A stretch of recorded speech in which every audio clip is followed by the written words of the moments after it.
What's up, you beautiful bastards, and welcome back to the Philip... Well, no, it's not the Philip DeFranco show. I just got this green screen and wanted to test out this thing. It's better than the Philip DeFranco show. We're back to finally talk about a little bit of Halloween Horror Nights 30. So let's just get into it. Over the last couple of weeks, we've been inundated with questions about, will Universal have Halloween Horror Nights? And I think there is a difference between will they have it or should they have it. We'll get into the should they have it a little bit later on. But will they have it? There is no doubt in my mind whatsoever at this point that Universal Studios Orlando is planning on going forward with Halloween Horror Nights. They've filmed a commercial. They're waiting for an announcement. I think for a bit of time they were waiting for an announcement to try to do things jointly with Universal Hollywood, sharing title houses and things of that nature. I'm not sure if they're still going to keep waiting for Hollywood to move forward, and everything is kind of day by day here because of a little thing that we have going on here called the pandemic, COVID-19. But it's the 30th anniversary of Universal Orlando Halloween Horror Nights. Horror Night Nightmares coming up big again with the speculation houses and the speculation map all behind me. I'm not sure how much my big head is blocking everything. But on the docket for this year, and I feel like I'm way late to the game here because everybody has already given their opinions on the houses and what the houses should entail and things like that. Title house, Beetlejuice. Finally, Beetlejuice coming back to Universal Orlando. Last seen, actually we see him every day, but last seen on a major scale at Universal Orlando with the Beetlejuice musical review. We were huge fans of the Beetlejuice show that was taken away, as well as Frank Kincaid's little ditty, and replaced with Fast and the Furious. And you can get the crowd noise booing at this point. I don't think Beetlejuice necessarily is going to be based off of the musical review. I think Beetlejuice is riding that nostalgia high this year, much like Ghostbusters was last year, and especially since it's coming off of a very successful run on Broadway with their Broadway play. And Beetlejuice finally going to make it into a house. Not necessarily the scariest house, just like Ghostbusters wasn't a scary house last year. And I think going through Ghostbusters last year, I've often said that I would never not love that house because of what it was. And I love Beetlejuice. We all love Beetlejuice in the Cheap Seats household. So very much looking forward to seeing Beetlejuice on display in a house.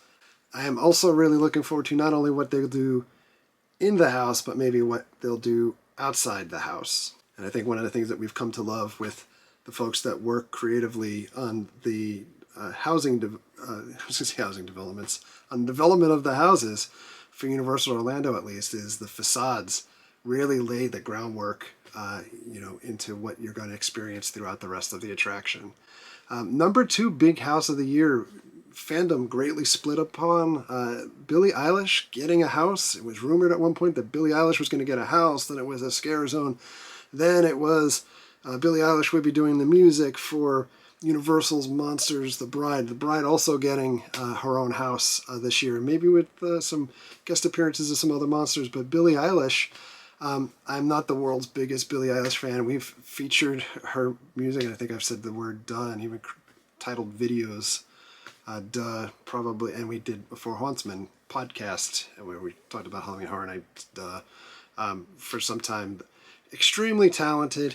I'm not necessarily sure how she ties into horror, but really, when you have a multitude of houses that are bringing folks in, it's kind of really Tom Petty to be complaining about one house, which, of course, could end up being a surprise hit for all we know. I mean, we haven't seen a 3D house in some time either. I mean, Billie Eilish, could she... I almost said Billie Eilish. Billie Eilish, could she bring a 3D house to Orlando? That would be super cool. I'm always down for 3D houses. Who knows what they're going to do with it? It's a hot property. It's going to bring people to the park. Not like that's a problem that they need to have at this point, I think, because park capacity, and we'll get to this in a little bit, will be greatly diminished. But Billie Eilish, who would have thought? Universal Monsters, The Bride. more Universal Monsters, please. Universal Monsters last year, that house was phenomenal. I love the fact that they're able to rely on, the Universal properties in the past. I wish that we'd get more of like a Gilman house or, Creature from the Black Lagoon, maybe a Full House there or something. But my understanding is that there'll be some other monsters taking part in the Bride's house as well. Can't go wrong with that, right? The other surprise house, as far as movie properties, Texas Chainsaw Massacre joining the mix again, and we just saw Texas Chainsaw Massacre at Halloween Horror Nights just a few years ago. I think it was Halloween Horror Nights 26. It's a good property. There's nothing wrong with it. It's just kind of, you get the feel like they've done things before. I don't know if necessarily that was the property that they set out to have to begin with, and this might have been a happy accident. Like, they may have planned to have something else before Texas Chainsaw and ended up landing on that because they had the pieces for that already available for them. Haunting of Hill House is going to be a house this year. Mary's in the next room, otherwise she'd probably be extolling the virtues of Haunting Hill House. I've not seen it, so I can't comment on it. I will catch up on it. It looks like it could be fun. And we've got, a chunk of originals here, right? So we've got a Pumpkin original. The last time that we saw pumpkins really involved in the Scarecrow, the Reaping, a couple years ago, that house was phenomenal. One of my favorite houses of all time. So if they could do something similar to that, that would be incredible. Bedtime stories, mannequin theater.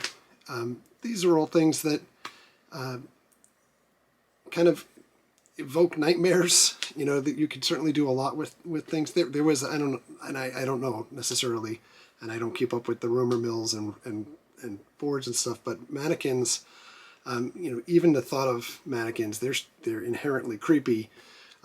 There is a house at Screamageddon that they introduced, I think last year, where you go through a room, it's completely pitch black, and it kind of have strobe lights where you need to maneuver around mannequins, and some of them are scare actors.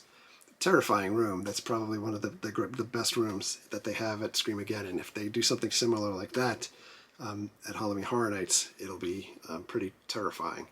The big pieces for this year, it's the 30th anniversary. We need icons, right? So there is the Horror Nights Icons House. Horror Nights 25, the kind of like the best of house, I think of it as like the buffet type house. That was probably my favorite house of all time, because even as somebody that has not been to the events for 20 years, and you hear all your legacy people, that are like, hey, it's like a badge of honor. I was here since the first event, or I was here since the 10th, and so on. Being able to go through those houses and experience the icons that you may have missed over time, it's a treat. Especially like the streets that they had at HHN 25, being able to interact or see, the director, the usher, the caretaker, of course, Jack, or Eddie, or Cindy. Hell, bring them all on. Bring them all into that house. It is going to be a house of glory. Hands down, at this point, besides Beetlejuice, I'm anxious to see Beetlejuice because we love the property, but being able to see the icons back again, that will be phenomenal. And then I think the last house that I didn't cover at this point is the anniversary house, which, similar to icons, we're not looking at necessarily icons in the anniversary house, but maybe things that have taken place throughout Cary, Ohio over time. And there's certainly a lot of rich lore there. So pretty cohesive event. I think there's something for everybody, as there usually is. Scare zones, we don't really have scare zone information at this point, except for the rumor out there that Creepshow will be a scare zone, which would be great. I love Creepshow, both the movies and the show, so it'd be really cool to see Creepshow. I'm not sure what they'll do for the other scare zones yet. Some of you guys may know more than me and be keeping up with the web boards and all of that goodness. So, I'm just giving my reaction on what's been out there so far. Supposedly, Academy of Villains doing a show. I'm not sure if they'll be able to do a show in the environment that we have today, although Universal running shows already with Bourne, Stuntacular, and the horror makeup show and everything in extremely limited capacity. So I don't know how many people you could configure and do an Academy of Villains show, but at least that's on the docket. There's no Bill and Ted that we've at least seen floated out there. I mean, you know, you could always get a Hail Mary or something come and introduce, but I have not heard of that. I know that they're planning on the Lagoon show coming back again. That was great last year, being able to stop for a little bit. And that, you know, in the lagoon, in the park area, you know, that might be an opportunity to be able to relax and refresh a little bit and take in the show and see some highlights of the properties that are part of the event this year. So moving on into more of the, not if they'll have it, but rather should you go. You know, I don't necessarily think, you know, regardless of them having it or not, it's up to your personal discretion as to whether you would go or not. I think a lot of the questions that we get about Universal having it, you know, just because Universal has the event doesn't mean that you necessarily need to be obligated to go to that event, right? Everyone's got to make their own decision as to whether they feel safe in going to that event or not. There are certainly, you know, a chunk of people that don't feel like it's safe to go to Halloween Horror Nights or necessarily even go out of their house and go to a supermarket or go to the theme parks as it is right now. And I do think that there's a vastly difference between going to the theme park during the day and then going to Halloween Horror Nights at night.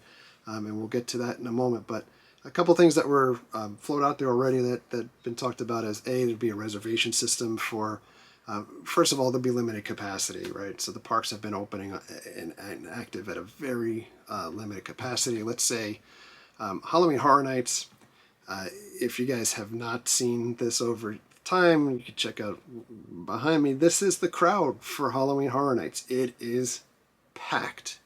This event has become the single, I'm going to go on a limb here and say that the single most popular event that happens annually in Orlando at this point. More than the Christmas events, more than, you know, the other type of theme parky type events, it is packed at Universal Studios. They have a hit on their hands because it's awesome. Having said that, I don't know the specific capacity for Universal Studios on the studio side during the day.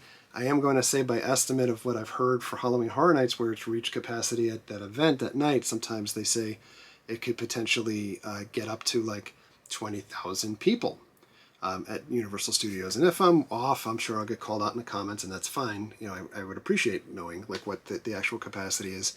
But by Universal opening up the rides in the park, you know, like having Transformers open and you know, the other attractions that they'll have open at night as alternatives to going in the houses, that allows them to have more capacity in the park. So, for example, if we were to say capacity was 20,000 people for Halloween Horror Nights normally, and they say we're only going to run 50% capacity, that's still 10,000 people in the park. That's way more than, at least at the time of this video, is attending Universal Studios during the day, but significantly more. If they were to say 25% of the capacity, it's still 5,000 people that are in a very uncertain time going to be very congested together.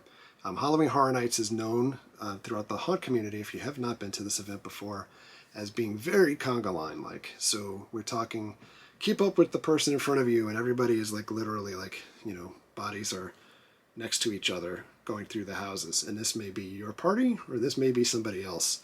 And you could distance things this year because what they've talked about doing, in addition to limited capacity, is also having kind of like an online app reservation system, similar to what they're doing during the day with Hagrid's and Mummy. I don't know I think Mummy may be part of it, or maybe not.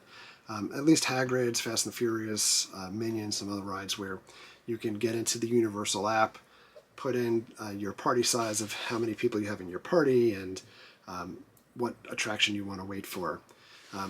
There are literally dozens on the Universal pass holder page complaints about people that can't get into Hagrid's because they can't secure time. The ride reservation or attraction reservation system at Universal is different than what Disney did with fast passes, in that at least during the day you could reserve 2 attractions at a time, And you didn't have to have the names of the other people that were going to be in your party. So if I was going with Mary, I could get two and put two people in my party for both of those things, and necessarily like kind of get, Hagrid's and Kong, on my app. And then Mary could log in and get two and get, Minions or Transformers or whatever, in her app as well. And we'd be covered because the individual people are not linked throughout the app, or your tickets are not linked, and the rides are not linked. So it becomes vastly difficult to be able to secure a standing or spot in line for those attractions. And I believe it's the same type of system that they're looking to try to do for Halloween Horror Nights houses. In addition to doing the reservation system, it's believed that Universal will still have the ability to have an express pass or the VIP tours and things like that too, or RIP tours. So even more people competing for the same wait time or spots. If they try to socially distance and pulse people through houses, I think the wait times are going to be mind-numbingly long to be able to try to get through some of the houses of Halloween Horror Nights this year. Going back to the safety part, entering the park, you need to do a temperature scan. Temperature scans for COVID are kind of hit and miss, depending on the fact that you literally would need to be displaying that you have a temperature that day, or there's ways to get around temperature scans by taking Tylenol and so forth to try to lower your temperature. So there are a lot of major companies at this point where people are going back to work that they're abandoning the temperature scan altogether because they know that it's not entirely foolproof or very thorough. Having said that, knowing that people are going to the park, they potentially could be sick. I'm not talking about asymptomatic. I'm also talking about pre-symptomatic, and I think that's at least what they're saying is the time where you're most contagious is before you're necessarily displaying all of the symptoms for COVID. People will be needing to wear face masks so that you are not spreading yourself to others, and I know that's a whole subject where people will thumbs down, etc. And trust me, I am just going through, the pieces here because some of this may be not of concern to you and some of this may be of concern to somebody else. I'm not sure if the spacing and social distancing necessarily works at Halloween Horror Nights versus the lower capacity during the day because we're used to scare zones. And while I mentioned before that creep show is supposed to be a scare zone. Scare zones, as we know it, are typically people that are catching you off guard as you're walking through the streets, maybe lurking in the shadows, lurking in the fog. There's rumors of maybe not having that fog this year, but more so, the reality is that scare actors won't be wandering. They'll be on stages, just like the characters are today. If you go to the parks and you wanted to meet like the Scooby-Doo gang or Beetlejuice or The Simpsons, etc., everyone is distanced far apart from you by at least 6 feet, and they're on stages. If you were to do just stages in the scare zones and people are waiting for houses because everything is virtual queues instead of waiting in line to get into something, people need something to do. And if they're standing around these stages looking for actors, and we know, I'd be the first person to say, myself included, as far as bloggers, vloggers, people that want to take pictures, people that want to shoot video of what's going on with everything. There are some significant crowds that exist around the stages at Halloween Horror Nights in the streets. The Chucky little stage act was just packed, all the time packed. The stuff that they did in like the Vamp Zone, packed. The stuff that they did last year, and I'm going to forget the name of the zone with the nurses and doctors and doing the little stage show pieces, packed. Not only is it going to be difficult for the staff, and this is where I feel like, the staff is really put in a bad position to try to stop or try to enforce the mask rules. If people are stopping and watching the shows, it's going to be almost impossible to keep everybody distanced apart from each other. So again, you may not be concerned of this, or if you're considering going to the event, it may be a pretty big concern. I know one of my concerns was that if you walk around the parks now, currently, and you're either eating something or you're drinking something, or have a drink in your hand at least, You don't have to have a mask on. So there are a lot of people that continually are walking around with a beer in their hand or a Powerade or whatever it is, and not having your mask on your face. And again, this may bother you or it may not bother you. But if you're standing around the stage show watching things and people are not socially distanced and they don't have their masks on, that might be of a pretty big concern to a large contingent of people that are going to the event. There is a rumor out there now that Halloween Horror Nights 30 will be a dry event, meaning they will not serve any alcohol on the premises. By doing this, it eliminates a large contingent of people that would be standing around without their masks on. It also eliminates people that might get a little inebriated and not want to follow the rules. Again, these are just some things to consider, because when we keep getting the question of, are they going to have the event or would you go?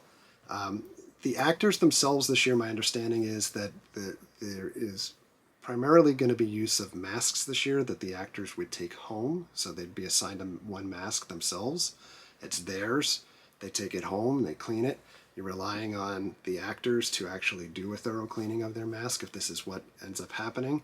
By doing this, there's less spread. That way, if people are jumping out at you and scaring you, and if they're not using a trigger, which most of the scares, at least the Halloween Horror Nights, eliminates that fact of people screaming at you, unlike maybe some more independent haunts rather, there would be less spray coming from them, and blocked by the mask that they're wearing. So that's a positive. The negative is they're not going to get within 6 feet of you to scare you. And usually Halloween Horror Nights, that somebody's going to come out and scare you. It's immediately right in your face, and that's the scare. You're not paying attention. Can somebody still scare you from 6 feet away, or is it more like just walking through, a beautifully constructed set? That's yet to be determined. I think the last big thing to consider is that Halloween Horror Nights, for so many of us, is not just going to a haunted house. It's not going to just experience things on your own. Halloween Horror Nights tends to be a very social event. There are people that look forward to the entire year to be able to get back together with their fans, with their friends, their family. It's like a family gathering on an annual basis. With the impact of COVID this year, does that mean that you are still feeling comfortable to seeing all of your friends? I had a talk with one of our fellow For Haunts man and one of my friends, Paul from IOM Geek, earlier today, and we said, the trust level is huge at this point about, if you want to see somebody or interact with people and how close do you get to people, and wearing a mask or not wearing a mask. One of the things when we go to Halloween Horror Nights, we love interacting with all of the people that watch our channel and talking, haunts and Halloween Horror Nights and, all theme parks and, wrestling, music, movies, whatever. When it comes to Halloween Horror Nights this year, I'd be a lot less likely or wanting to interact or see people. It's very loud at Halloween Horror Nights, so you need to be very close to people to begin with. It's going to be very difficult to be social at the level of what we're used to being when there's so much nervousness of being close to somebody and perhaps catching such a highly contagious virus at this point. That said, this is the 30th anniversary. I think that there's a good contingent of people out there that are kind of on the fence and really hoping, Universal maybe do the right thing and cancel the event this year if it's going to be, a half of an event or not what it needed to be compared to last year. Maybe you could do it next year and do it right and do it big. But Universal, this is their big thing. They're making money off of this. They're looking to, keep their revenue coming in the door that they're not getting now from just local people going to the parks. And that's the big thing too for, Halloween Horror Nights, or at least right now in Florida. Travel concerns at the time of this video, we're shooting this June 30th. If you travel into Florida from some states up north, like New York, Connecticut, New Jersey, you can't just travel in and travel back. You're going to have to quarantine when you get back home.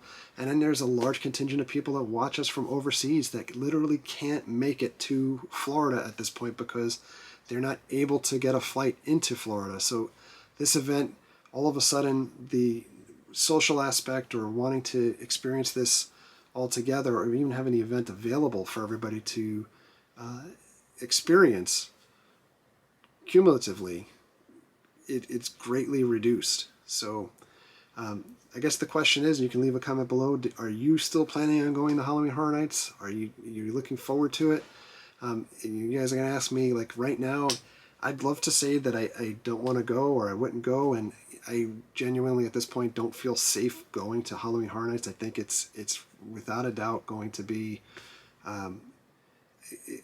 there's no way in my mind that they could run this and be safe without it being some type of eventual shit show with people getting sick to a great degree, and then everybody pointing the finger for the rest of the world and saying, see, this is what happens when you try to jam things in or reopen and have a theme park. I feel obligated, like I still need to go. There's far bigger things to worry about, out in the real world at this point, but I'm really on the fence. I would probably at least go once with the VIP or RIP type tour to be able to experience the event, but at this point, with 6,000 to almost 10,000 cases a day of COVID in Florida, and potentially more on the rise, Halloween Horror Nights looks like, is the possibility for us is shrinking more and more on a regular basis. So, in any event, let us know what you think. I'm going to let you guys go for now. And thank you very much for all of your likes, comments, and subscriptions. Treat others the way you want to be treated. Have a great night. We'll see you guys.